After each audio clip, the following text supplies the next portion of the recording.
But don't focus on the front, on the outside. Focus on the inside to see what is happening to you.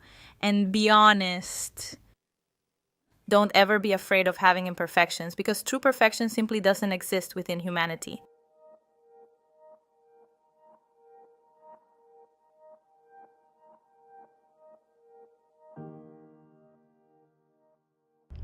Hello, my name is Zenka Caro. I'm founder of LightNet, and my passion and purpose is to make the impossible possible. We are here today with Eliana Estefanía Wnetrzak, who is the founder of the Academia Miguel. She studies the hierarchy of angels and brings this down into the spiritual science that is incredible knowledge around the vibratory multidimensional world that we live in.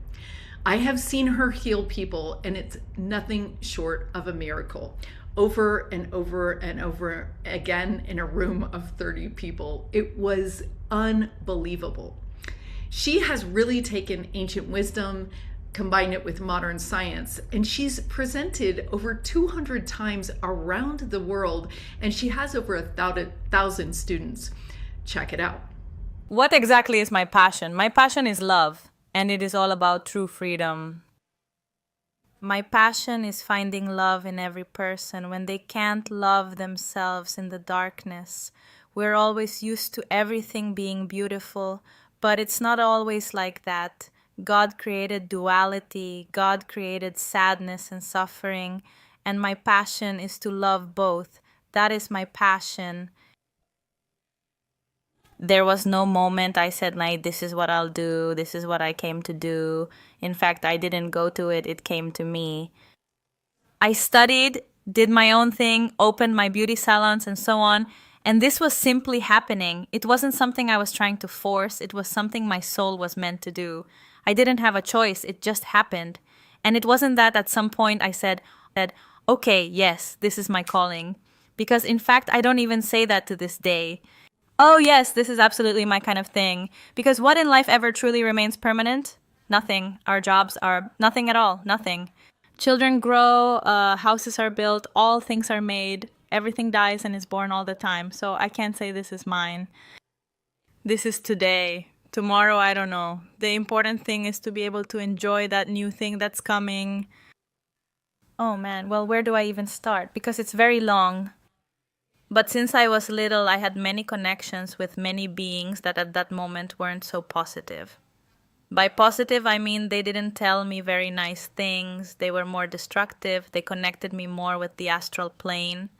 I saw deceased people who were perhaps lost in emotional entanglements, and I could talk a lot about these.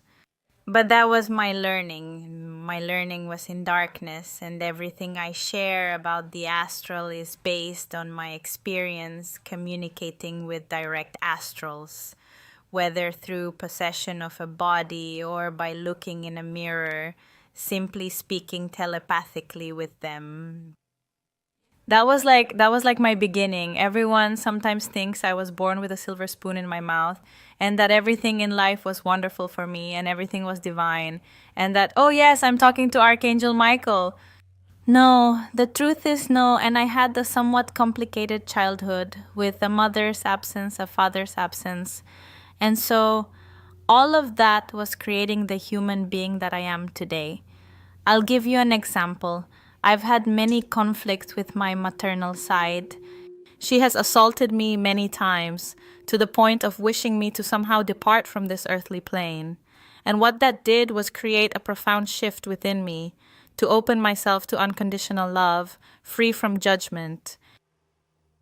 That's why today when I see people, I see anyone of any religion, of any background. As I was telling a friend the other day, I see murderers, rapists. I see everyone, because love is for all, God is for all, not just for one. The most difficult thing, it's about not losing the stability of our connection to humanity.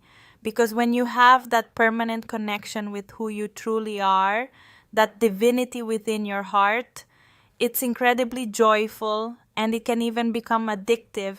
But we are here to be human beings, and we must strive to improve ourselves. And that's what we're here for, to collaborate with planetary change. We must improve as human beings. First, by being honest and breaking free from automatic responses. That's fundamental.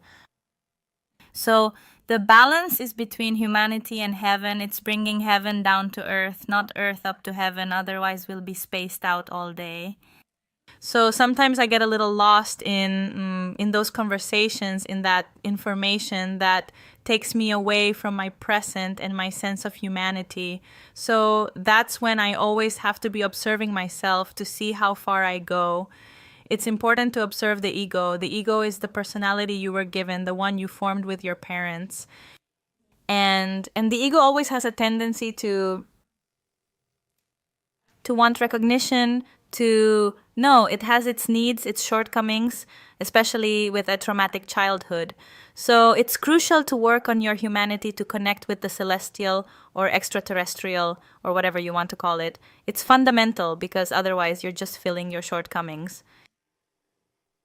with that ethereal aspect, but you're not loving your own humanity. I believe that's one of the things that, I won't say it's difficult for me, but it's something I'm still working on. That I am looking at him all the time. It's extremely important. Not even I know what I am, huh? So I can give you tons of personalities. I can give you tons of things.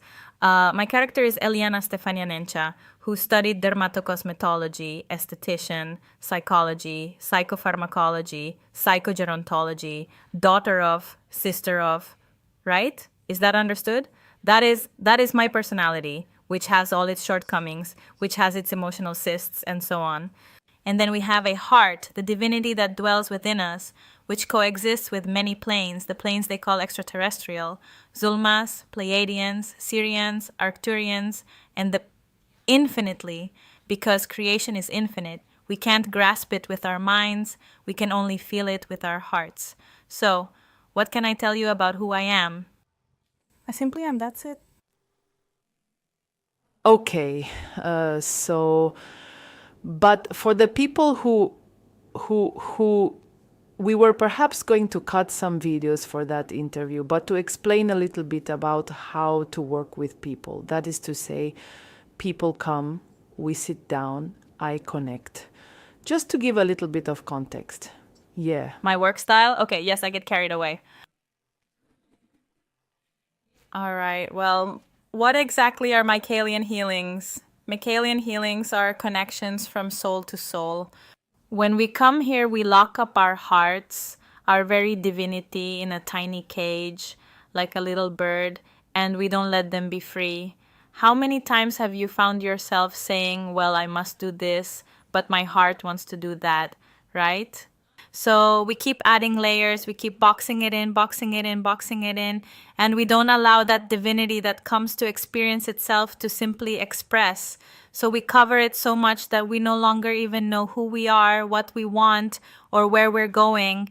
And I did what was politically correct or what I was supposed to do, and yet I feel empty, I feel hollow. That's because the divinity that is within you isn't opening or expanding as it should by accepting it and giving it the command that you fear. Yes, it brings you uncertainty because it will take you through emotional oscillations. What is that? Ultimately, that's what it all comes down to. The emotional oscillation that brings you that wisdom of the heart, so you can then express it to others. There is no such thing as eternal happiness. It is merely an illusion of the ego. Do you understand? So Miguelian healings are about connecting directly with that heart, beyond what their mind could ever possibly imagine or conceive. That's why I always give this example. Lots of people come and say, well, I came, Eliana, to heal this tiny little finger because this tiny little finger hurts me like this. Sa, sa, sa, sa, sa, sa. Yes, my love, whatever you wish. The ego is very superficial. Perhaps this little finger worries you, but in reality, you need to heal your maternal grief. Because you've denied it, because you have a deep-seated hang-up, or let's say a subconscious notion that you must always be strong, and so you don't allow yourself to experience any grief in your life. What's more important, that or the little finger? So many times people come and say, oh, I was happy at home drinking mate. I don't know. I said I'd come here. I walk in and I feel like crying. Why do I feel like crying if I'm fine? You think you're fine because you lie to yourself all the time. And then the heart begins to pound like a rapid heartbeat. Ta, ta, ta, ta, ta, ta, ta, ta. Because it wants to be free, it wants to let go of everything it's been holding, that it's been holding on to for who knows how long, including previous generations, what they didn't resolve emotionally. They didn't resolve, no. When I say resolve, it's not an equation. When I say resolve, it's simply to accept and truly love the moment as it is, whatever the emotion may be. Even if it makes you feel like you're dying. Because when you feel pain, you feel like you're dying. It's a pain where you say, I'm dying. But then you realize that you're not dying. And what happens then? You are reborn. You are born again. That is a healing from Archangel Michael. It's about recognizing ourselves from every single... The passion for the mission. It's what truly feeds your very spirit. It's anything that makes you feel deep joy and peace, which doesn't mean it has to remain that way indefinitely. And I want to clarify this point once again. We often hold the belief that our life's purpose must unfold in a very specific manner. Let's decided that my life's mission here is to be a artist and I'm going to be a artist for 40 years. No, after 40 years of being an artist, you'll be tired and you'll say, okay, the practice is very nice, but because nothing in life remains static, everything transforms and your life's mission transforms as well. It's always transforming, it's always changing, so all the time. Today, for example, I do this, but I used to do it differently. 2 years ago and 3 years ago, it was different. And 4 years ago, it was different. And when I was little, I did it and I didn't even know what the hell I was doing. Do you understand? And it was different also because my belief was different, because my unconscious still had patterns where it believed in this good and evil, in that war. And when you find oneness and when you realize you are a child of God and that you create your reality based on your emotions and what you hold in your unconscious, everything absolutely changes. The mission of life is simply to live in the present, to nourish your spirit and just let it transform if it needs to. I'll go back to the example of when people ask me, Ellie, how do you see yourself 40 years from now? 40 years from now, I don't have the faintest idea of how I'm going to look. Perhaps my life's mission is to have a child. And that is a great life's mission. Why? Because you could be a mother who has a special child, who has gifts, who hears, who sees. And then instead of taking him to a psychiatrist, accompanying him through that process, I actually work with many children. In fact, I have groups of kids in Capilla del Monte who work with me, who have gifts. That they are emotionally treated as if they were crazy, that they are called this, that, and all sorts of things, that they are beings who come to continue giving the message of love. Yes, it is. I close my eyes because I'm very much into sensations. It's when I close my eyes, I feel everything.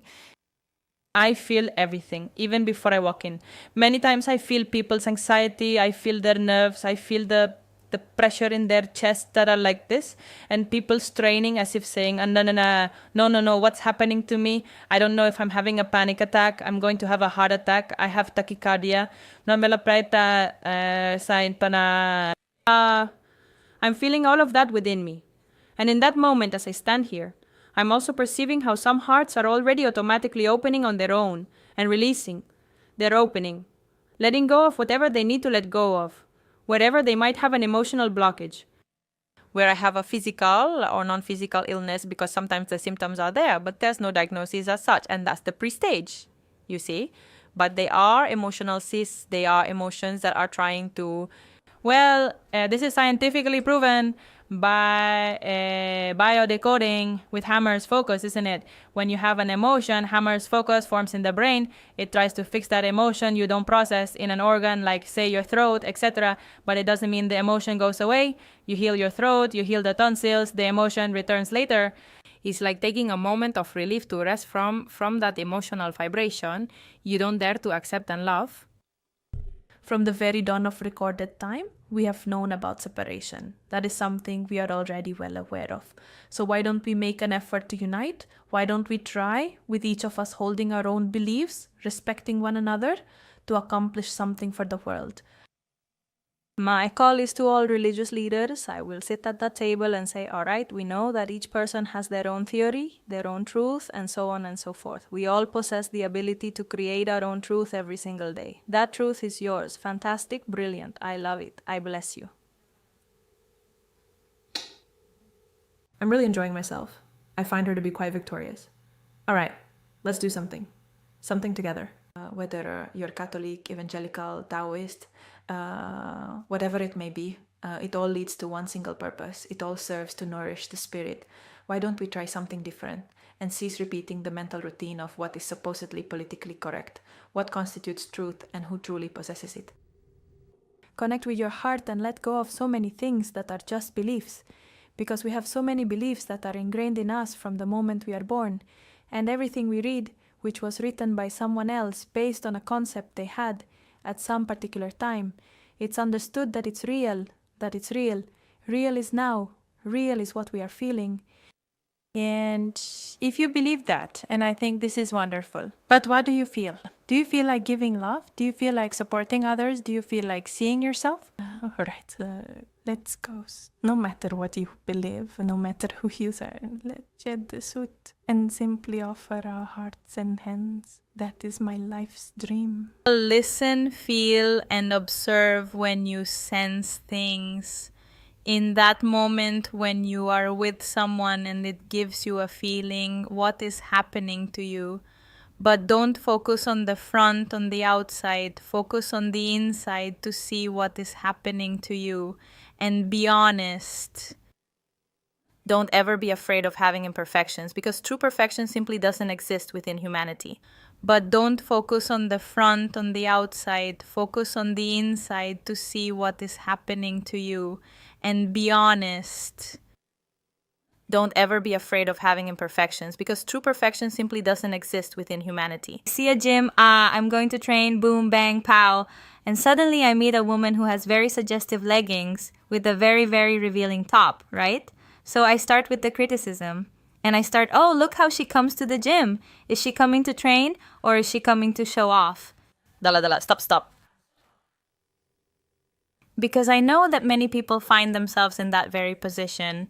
Criticism is the easiest thing to do. Any criticism you make will always speak about you, not about someone else. What's really happening inside is that you don't feel good about yourself, and you'd love to have that butt, and you'd love that sports outfit to fit you just like that. So where do you look then? Outside or inside? No, deep inside, I feel envy. And for that, you need to have real guts and courage and say, yes, I feel envy. What can I do to change this?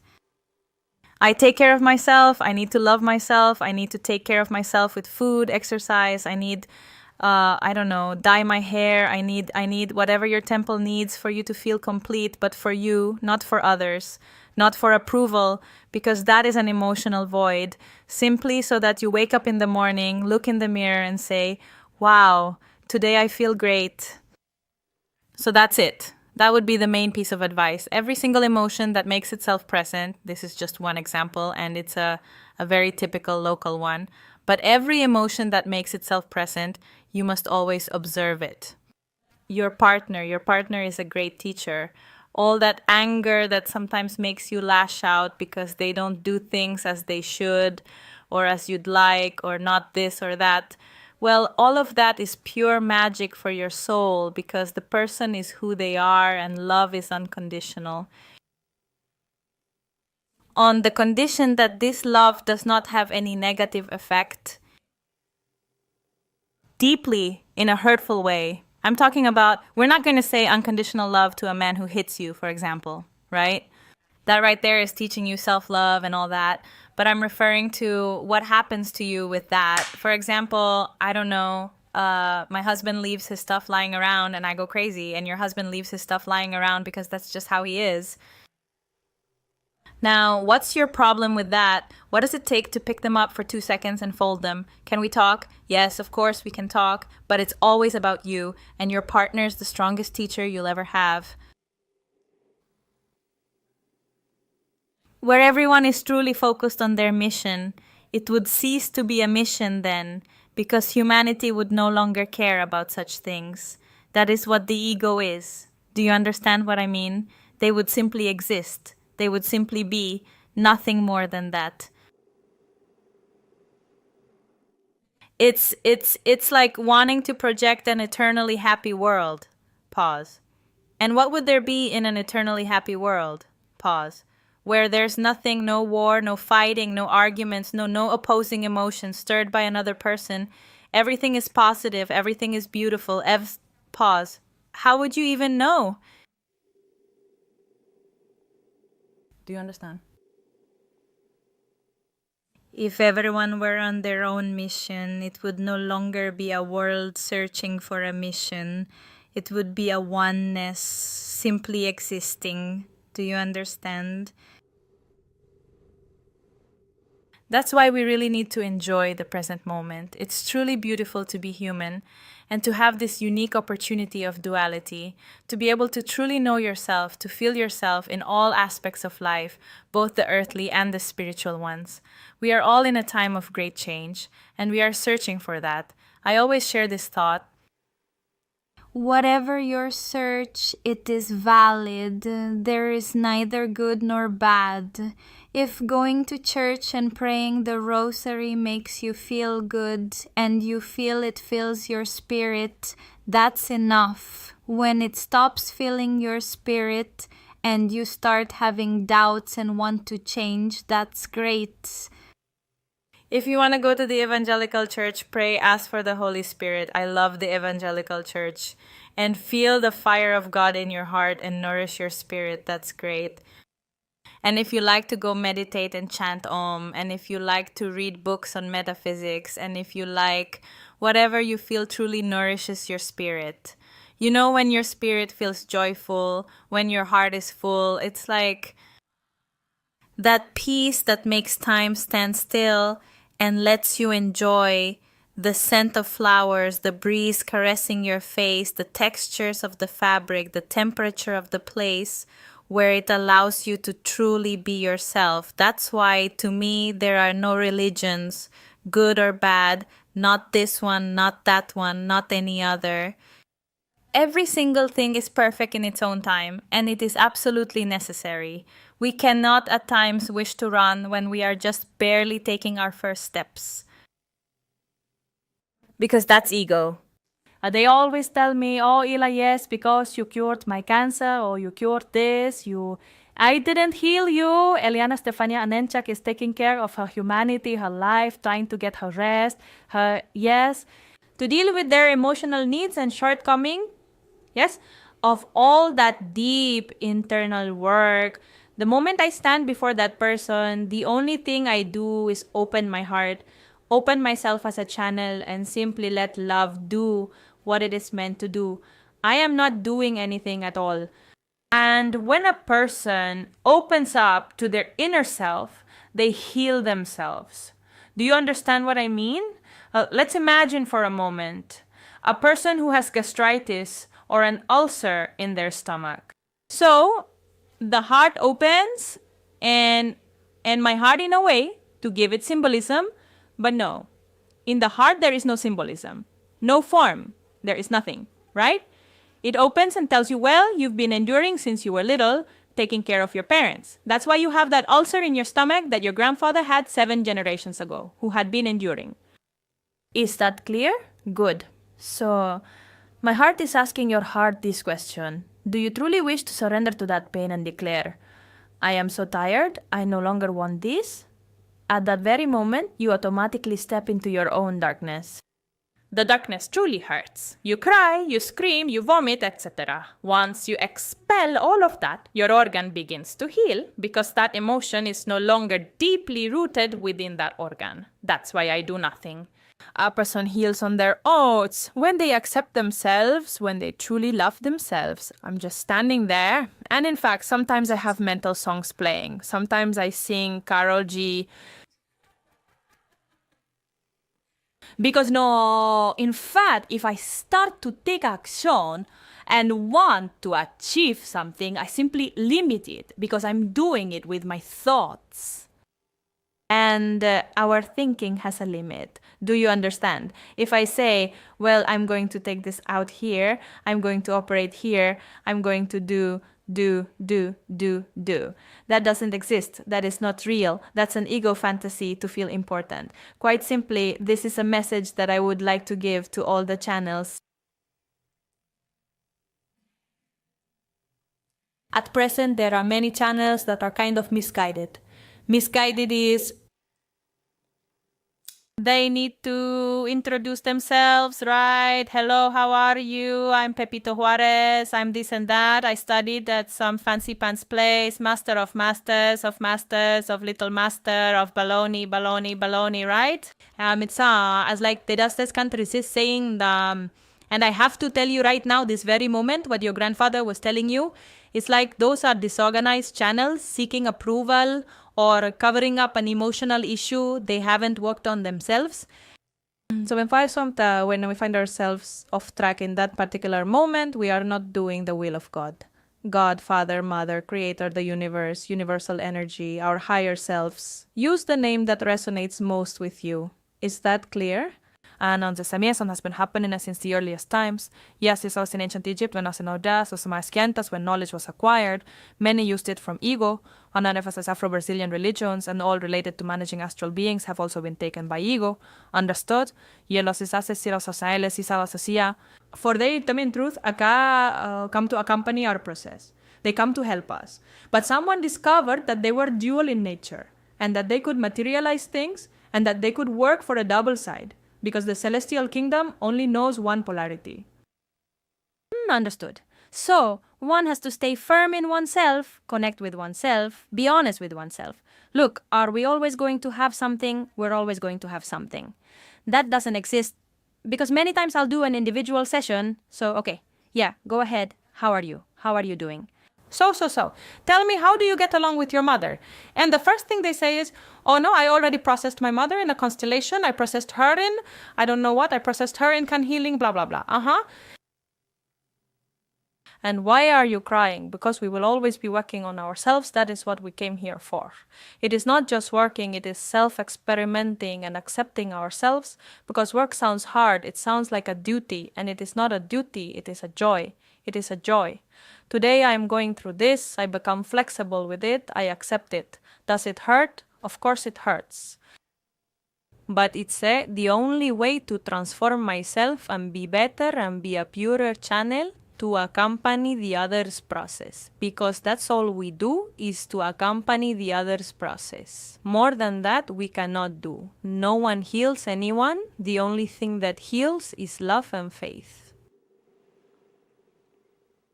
Throughout the years, we measure time and space as past, future, and all that whole thing. Well, in the past, I've reincarnated and died many times trying to deliver messages. Well, now it's my turn at this precise moment, and the soul simply did it so many times that it did it automatically. What do I mean? I started with a cleanse. You see, I wasn't born eating just lettuce and... No. I used to go dancing, worked at night, smoked. I'd smoke a pack of cigarettes a day, drank wine, was foul-mouthed. I was a girl from the neighborhood, from the slums. So you understand where I'm going, what I'm getting at. Then the soul said, okay, that's it. You've experienced this, you've lived it. Now your purification has arrived. And I simply stopped tolerating gluten, I quit smoking, I quit drinking, I quit so many things. And I began to open up to myself, to truly open up to myself. I began to realize more and more things. And one fundamental thing I realized, which was and still is my greatest teacher to this very day, my mother, it is absolutely crucial not to fall into the ego when we awaken wisdoms deep within our hearts, because it truly belongs to our hearts, not to our ego. Is that understood? Because one can easily lose their way on that path. The soul can become disassociated from such a strong desire to be recognized or whatever emotional lack or void you might be carrying, because everything ultimately is rooted in our emotions. In fact, even before we incarnate, we already have a vision of our parents. We know what is coming through the family lineage. We need the mat to have a certain vibration to be able to enter that space. Imagine a painting like this with a lot of points and lines, right? Which is where life is written and where you'll encounter souls you already know. Because souls, look, I don't believe in a God who divides. I don't believe in a God who chooses some and not others. God is for everyone. Up to this point, is it understood? Good. So all the souls incarnated today, we incarnated in the same eras, finding each other as different characters, experiencing ourselves. Are we clear so far? Well, we have that blueprint. We have, let's say, souls wanting to incarnate in that self-experimentation that comes with the parents, the lineage, and the day it's born, the day it arrives, when that, let's say, that vibrational level is created for it to come. Light is produced because in conception, light is made. So yeah, and the moment light is made, it automatically takes the star's information. The star's information is the zodiac sign and the ascendant. I know nothing of astrology, but I can tell you, based on helping people, I've helped thousands. Your zodiac sign will show that emotional block you'll face, that yeah, I see, and your ascendant, how you'll handle it. Everything is connected, it's all one, nothing is separate. Somewhere down everywhere na kuna on on everything we are one. So mamasi can but on how much do we truly feel it in our hearts. Now posa como sa is this clear? Posa masa. Imagine this very scene I'm describing with the lines, with the points where we meet here, where we incarnate, with an ovum and sperm. As it is above, so it is below, the macro and the microcosm. And it's all about that, a constant expansion and experimentation.